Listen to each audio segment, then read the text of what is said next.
Guys, मागच्या क्लासमध्ये आपण थर्मोडायनामिक्सच्या कन्सेप्टच्या संदर्भात अभ्यास करत असताना वर्कच्या कन्सेप्टच्या संदर्भात अभ्यास करायला सुरुवात केलं होतं. आणि वर्कच्या कन्सेप्टच्या संदर्भात अभ्यास करत असताना आतापर्यंत आपण नेचर ऑफ वर्कच्या कन्सेप्टच्या संदर्भात अभ्यास केल्याच्या नंतर वर्क ज्या प्रेशरवर डिपेंड आहे त्या प्रेशरच्या कंडिशननुसार वर्क कशा स्वरूपात मिळतं यांच्या कन्सेप्टच्या संदर्भात अभ्यास करत असताना आतापर्यंत प्रेशर कॉन्स्टंट असताना जो वर्क मिळतो तो म्हणजे प्रेशर व्हॉल्यूम वर्क, आणि त्याच्या व्यतिरिक्त external pressure become equal to the zero means that the free expansion वर्कच्या कन्सेप्टच्या संदर्भात अभ्यास केल्याच्या नंतर आज आपल्याला तिसऱ्या टाईपचा वर्क जो आहे तो म्हणजे मॅक्झिमम वर्कच्या कन्सेप्टच्या संदर्भात आणि त्यांच्या मॅथमॅटिकल एक्सप्रेशनच्या संदर्भात अभ्यास करायचा आहे. की आपण थर्मोडायनामिक्स मीन्स दॅट सिस्टीमचा अभ्यास करते की एनर्जीच्या ट्रान्सफॉर्मेशनचा आपल्याला अभ्यास करायचा आहे. एनर्जी ट्रान्सफर होते सिस्टीम टू द सराउंडिंग और सराउंडिंग टू द सिस्टीम, आणि या ठिकाणी एनर्जी कशाच्या स्वरूपात ट्रान्सफर होते म्हटलं आपण, वर्कच्या स्वरूपात. आणि वर्क कशाला म्हटलं आपण, energy transfer between the system and surrounding due to the pressure difference, then that energy is known as the work. मग प्रेशर कसा आहे यांच्या आधारावर आपण तीन टाईप वर्कचे अभ्यास करते. त्यातला पहिला type when external pressure of system remain the constant, त्या वर्कला आपण काय म्हटलंय, प्रेशर व्हॉल्यूम वर्क. तर दुसरं when the external pressure of system become equal to the zero, then that work is known as the free expansion work किंवा work is done in a vacuum medium, की ज्याला आपण free expansion work म्हटलं. आता external pressure of system remain the constant, pressure volume work. When external pressure become equal to the zero, free expansion work. दोन concept अभ्यास केल्याच्या नंतर आता तिसरा बघायचा आहे मॅक्झिमम वर्क, की ज्यांच्यामध्ये प्रेशर कॉन्स्टंट राहत नाही किंवा झिरोही राहत नाही, तो कंटिन्युअसली काय होतो, चेंज होतो. आणि जेव्हा प्रेशर कंटिन्युअसली चेंज होईल तेव्हा जो वर्क मिळेल तेव्हा आपल्याला मॅक्झिमम वर्क मिळतो. आणि प्रेशर कंटिन्युअसली चेंज होत असेल तर कोणती प्रोसेस घडते हे आपण टाईप ऑफ प्रोसेस मध्ये अभ्यास करत असताना रिव्हर्सिबल प्रोसेस बघितलं, की ज्या प्रोसेसमध्ये या ठिकाणी एक्सटर्नल प्रेशर आणि प्रेशर ऑफ सिस्टीम दोघांमध्ये कंटिन्युअसली डिफरन्स निर्माण होत असतो. आणि जेव्हा असा डिफरन्स निर्माण होईल तेव्हा जी प्रोसेस घडेल ती म्हणजे रिव्हर्सिबल प्रोसेस घडेल. आणि रिव्हर्सिबल प्रोसेस मध्ये जो वर्क ऑब्टेन होतो त्या वर्कला आपण काय म्हणते, मॅक्झिमम वर्क. तर मॅक्झिमम वर्कच्या कन्सेप्टच्या संदर्भात आपण माहिती बघूया की what is the basic concept of maximum work.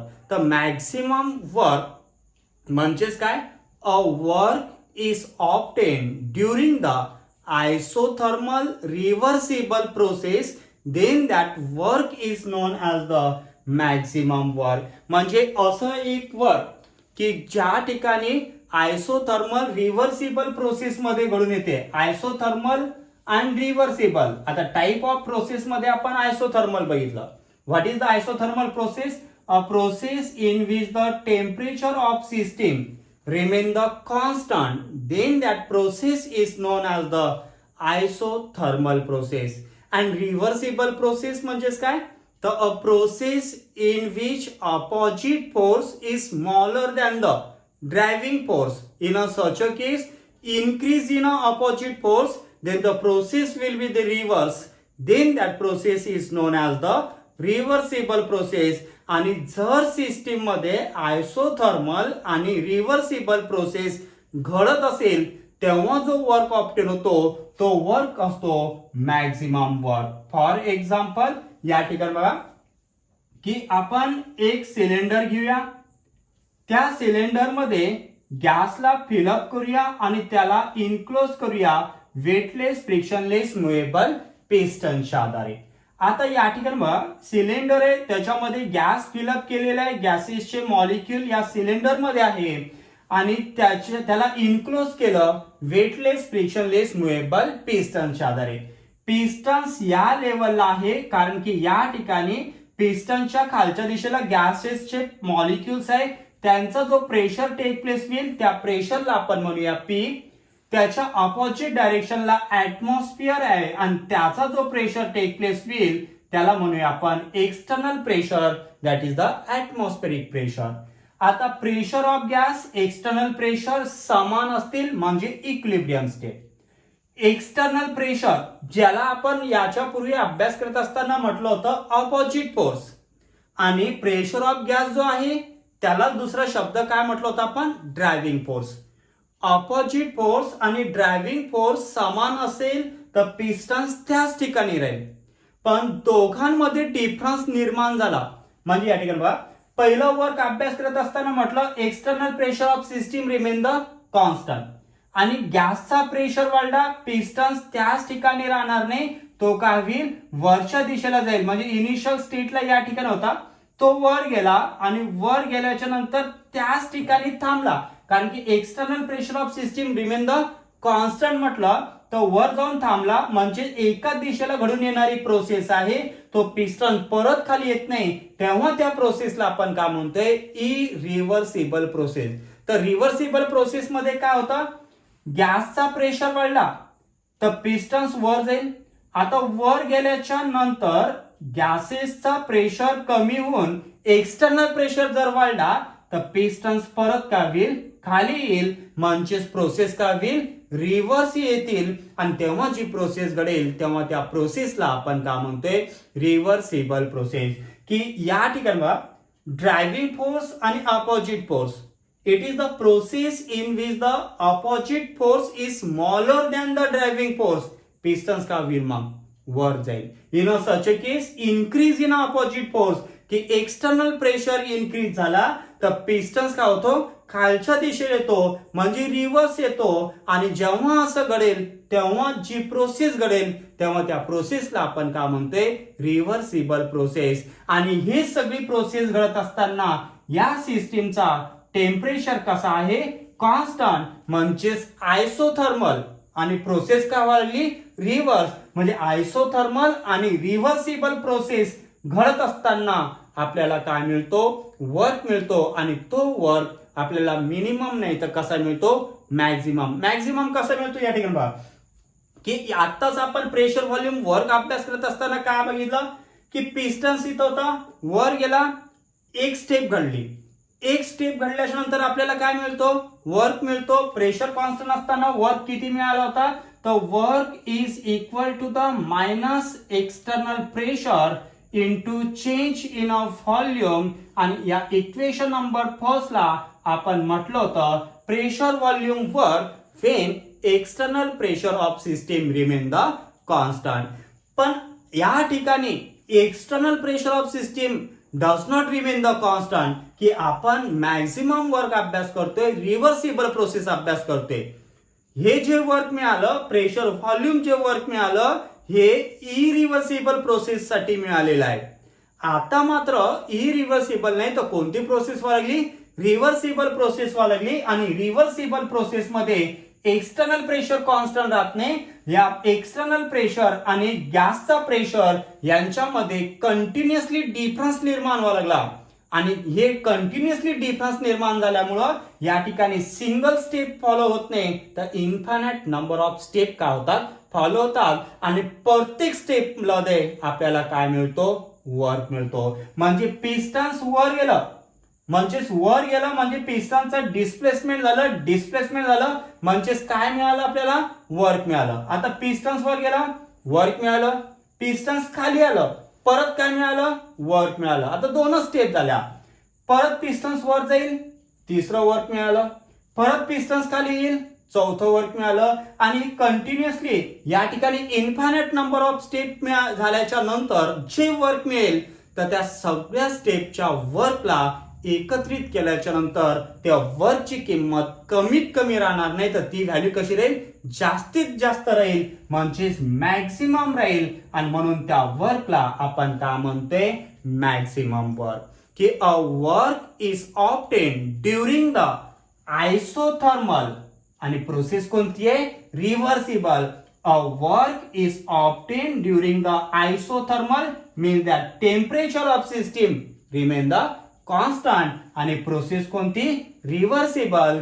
Then that work is known as the maximum work. की मॅक्सिमम वर्क कशाला म्हणायचं आहे, a work is obtain during the isothermal and reversible process, then that work is known as the maximum work. की या ठिकाणी जे step follow व्हायला लागल्या त्या infinite number of step follow होतात, आणि प्रत्येक स्टेप मध्ये आपल्याला वर्क मिळतो, आणि त्या सगळ्या स्टेपच्या वर्कला एकत्रित केलं तर जे वर्क मिळणार ते मॅक्सिमम अमाऊंटचं मिळणार, म्हणून त्या वर्कला आपण काय म्हणतोय, मॅक्सिमम वर्क. आता या ठिकाणी बघा, इक्वेशन नंबर फर्स्ट आपण कोणत्या कंडिशनला अभ्यास केले, when external pressure of system remain the constant, आणि तेव्हा जे अमाऊंटचा वर्क मिळतो तो किती मिळतो, work is equal to the minus external pressure into change in a volume. Equation number first. आणि या वर्कला आपण म्हटलं pressure volume work when external pressure of system remain the constant. आणि दुसरं कंडिशन बघितलं, when external pressure become equal to zero, म्हणजे या ठिकाणी एक्सटर्नल प्रेशरची व्हॅल्यू झिरो असेल तर पूर्ण टर्मची व्हॅल्यू किती होईल, झिरो, म्हणजे work is equal to the zero. आणि तेव्हा जे वर्क मिळालं त्या वर्कला आपण काय म्हटलं, फ्री एक्सपान्शन वर्क. पण आता जे आपण अभ्यास करतोय त्यामध्ये एक्सटर्नल प्रेशरची व्हॅल्यू झिरो नाहीये, एक्सटर्नल प्रेशर कॉन्स्टंट पण नाहीये. प्रेशर ऑफ गॅस आणि एक्सटर्नल प्रेशर यांच्यामध्ये इन्फायनाइट डिफरन्स निर्माण व्हायला लागला, म्हणून इन्फायनाइट नंबर ऑफ स्टेप काय व्हायला लागल्या, फॉलो व्हायला लागल्या. म्हणजे इन्फायनाइट नंबर स्टेप फॉलो व्हायला लागल्या, म्हणजे या ठिकाणी बघा, गॅसचा प्रेशर वाढला, पिस्टन्स वर जाईल, म्हणजे पिस्टन्स या ठिकाणी आहे. गॅसचा प्रेशर वाढला, पिस्टन्स वर जाईल. एक्सटर्नल प्रेशर वाढला, पिस्टन्स खाली येईल. परत गॅसचा प्रेशर वाढला, पिस्टन्स वर जाईल. एक्सटर्नल प्रेशर वाढला, पिस्टन्स खाली येईल. म्हणजे या ठिकाणी दोन्ही प्रेशर मध्ये काय निर्माण व्हायला लागलं, डिफरन्स. गॅसचा प्रेशर वाढला, पिस्टन्स वर. एक्सटर्नल प्रेशर वाढलं किंवा गॅसचा प्रेशर कमी झाला, पिस्टन्स खाली. म्हणजे दोन्ही प्रेशर मध्ये काय निर्माण व्हायला लागलं, डिफरन्स निर्माण व्हायला लागलं. आणि डिफरन्स निर्माण व्हायला लागल्यामुळं या ठिकाणी सिंगल स्टेप नाही तर इन्फायनाइट स्टेप घडतात, आणि प्रत्येक स्टेप घडत असताना काय मिळायला लागलं, वर्क मिळायला लागलं. पिस्टन्स इथून वर गेला, डिस्प्लेसमेंट झालं पिस्टनचं फोर्स अप्लाय केल्यामुळं, म्हणजे वर्क मिळालं. वरून खाली आलं, म्हणजेच एक्सटर्नल प्रेशर वाढल्यामुळं या ठिकाणी पिस्टन्स काय आला, खाली आला. म्हणजेच या ठिकाणी पिस्टनचं परत डिस्प्लेसमेंट झालं, म्हणजे परत काय मिळालं, वर्क मिळालं. आणि सगळ्या स्टेपच्या वर्कला एकत्रित केलं तर काय मिळतं, मॅक्झिमम वर्क मिळतो. म्हणजे प्रेशर हा कॉन्स्टंट राहत नाही, तो कंटिन्युअसली काय व्हायला लागला, चेंज व्हायला लागला. म्हणजे या एक्झाम्पल मध्ये change in a pressure are the take place. मग चेंज इन अ प्रेशर कसं कॅल्क्युलेट करणार आपण, तर एक्सटर्नल प्रेशर आणि दुसरं काय, गॅसचा प्रेशर, या दोघांमध्ये काय निर्माण व्हायला लागलं, डिफरन्स निर्माण व्हायला लागलं. म्हणजेच या ठिकाणी बघा, प्रेशर ऑफ गॅस आणि एक्सटर्नल प्रेशर या दोघांमध्ये डिफरन्स निर्माण व्हायला लागला. म्हणजे प्रेशर कॉन्स्टंट नाहीये तर तो काय व्हायला लागला, चेंज व्हायला लागला. म्हणजे change in a pressure is nothing but equal to the pressure of gas and external pressure is obtained during the isothermal and reversible process. आणि या कन्सेप्टच्या आधारे आपण दुसरं इक्वेशन लिहिलं की pressure of system does not remain the constant, it will be the continuously changes, means that the difference between the pressure are the take place gaseous pressure and atmospheric pressure, that is the external pressure. की pressure of gas आणि external pressure या दोघांमध्ये continuously काय व्हायला लागलं, difference निर्माण व्हायला लागला. आणि या डिफरन्सलाच आपण काय म्हणणार, चेंज इन अ प्रेशर. दोन इक्वेशन काय आले, पहिलं इक्वेशन सिंपल आहे, तो आपण प्रेशर एक्सटर्नल प्रेशर कॉन्स्टंट असतानाच अभ्यास केलेला आहे की when external pressure of system remain the constant, then we are obtain the work is equal to the minus external pressure into change in a volume. Equation number first. तर या condition मध्ये मात्र external pressure constant नाहीये, तर तो काय व्हायला continuously change व्हायला लागला. म्हणजे change in a pressure is nothing but equal to the P for the pressure of gas and PEX means that the pressure external pressure. म्हणजे या दोघांच्या डिफरन्सलाच आपण काय म्हटलं चेंज इन अ प्रेशर. आता या दुसऱ्या इक्वेशन मध्ये एक्सटर्नल प्रेशरची व्हॅल्यू जर मला डिटरमाइन करायची असेल तर या ठिकाणी मायनस एक्सटर्नल प्रेशर इकडे आल्यावर काय होईल प्लस साइन आणि चेंज इन अ प्रेशर पलीकडे गेल्यावर काय होईल की या ठिकाणी प्लसचा मायनस होईल. म्हणजे या ठिकाणी आपण रिअरेंजमेंट केलं इक्वेशन सेकंडला. ते तिसरं इक्वेशन कसं तयार करता येईल आपल्याला external pressure is equal to the pressure of gas minus change in a pressure. Equation number third is the obtain. की सिंपल सेकंड इक्वेशनचं काय केलं मी रिअरेंजमेंट केलं आणि रिअरेंजमेंट केल्याच्या नंतर मला तिसरं इक्वेशन मिळालं. आणि हे तिसरं इक्वेशन कोणत्या कंडिशनला मिळालं तर प्रेशरच्या डिफरन्स पासून आपण या ठिकाणी तिसरं इक्वेशन डिटरमाइन केलं की external pressure of system is nothing but equal to the pressure of gas minus change in a pressure. आता पहिलं इक्वेशन बघा. पहिलं इक्वेशन जे आपण अभ्यास केलं ते external pressure of system remain the constant या कंडिशनचा अभ्यास केलेला आहे. पण आता जे अभ्यास करतोय आपण त्याच्यात एक्सटर्नल प्रेशर कॉन्स्टंट नाही आहे, तो काय व्हायला कंटिन्युअसली चेंज व्हायला लागला. आणि त्यामुळं या ठिकाणी कंटिन्युअसली चेंज होण्याचं इक्वेशन जे आपल्याला दुसरं मिळालं होतं त्यांच्या आधारे एक्सटर्नल प्रेशरची व्हॅल्यू आपण डिटरमाइन केली. त्या तिसऱ्या इक्वेशनच्या आधारे तिसरं इक्वेशन पहिल्या इक्वेशन मध्ये ठेवल्याच्या नंतर पहिलं इक्वेशन काय लिहिता येईल आपल्याला work is equal to the minus what is the value of external pressure. External pressure become equal to the minus sign लिहिले आपण. म्हणजे या ठिकाणी आपण ते तिसरं इक्वेशन पहिल्या इक्वेशन मध्ये ठेवलं तर आपल्याला इक्वेशन काय मिळेल pressure of gas minus change in a pressure into change in a volume. Equation number 4 is the obtain. आणि चौथं इक्वेशन जे मिळालं ते चौथं इक्वेशन कशाच्या संदर्भात आहे वर्क. पण कोणत्या कंडिशनचं आहे आयसोथर्मल रिव्हर्सिबल प्रोसेसचं. आणि या वर्कला आपण काय म्हणतोय मॅक्झिमम वर्क. याला जर सिम्प्लिफाय केलं तर वर्क काय मिळेल work is equal to the minus sign आणि डेल्टा व्ही चे चेंज इन व्हॉल्यूम यांना या इक्वेशनला ब्रॅकेटला काय करायचं मल्टिप्लाय करायचं minus pressure into change in a volume minus minus plus change in a pressure into change in a volume. Equation number 5 is work is obtained for the isothermal reversible process. आणि या वर्कला आपण काय म्हणतोय maximum work. की how much work is obtain during the isothermal reversible process.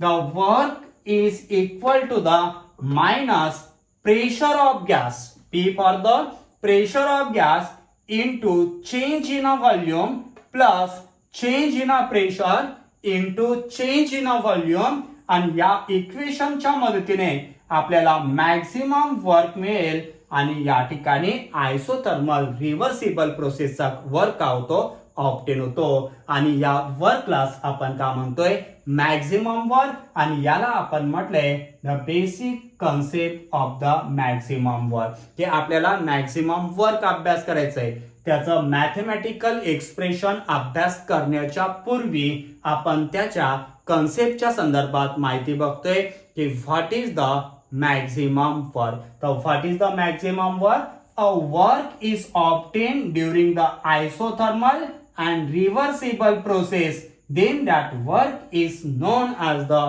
maximum work. How much maximum work is obtained? The work is equal to the minus pressure of gas into change in a volume plus change in a pressure into change in a volume.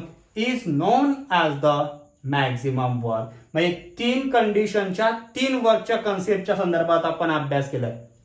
When external pressure of system remain the constant, then how much work is the obtained? Work is equal to the minus external pressure into change in a volume. झाला पहिला work. दूसरा work free expansion work.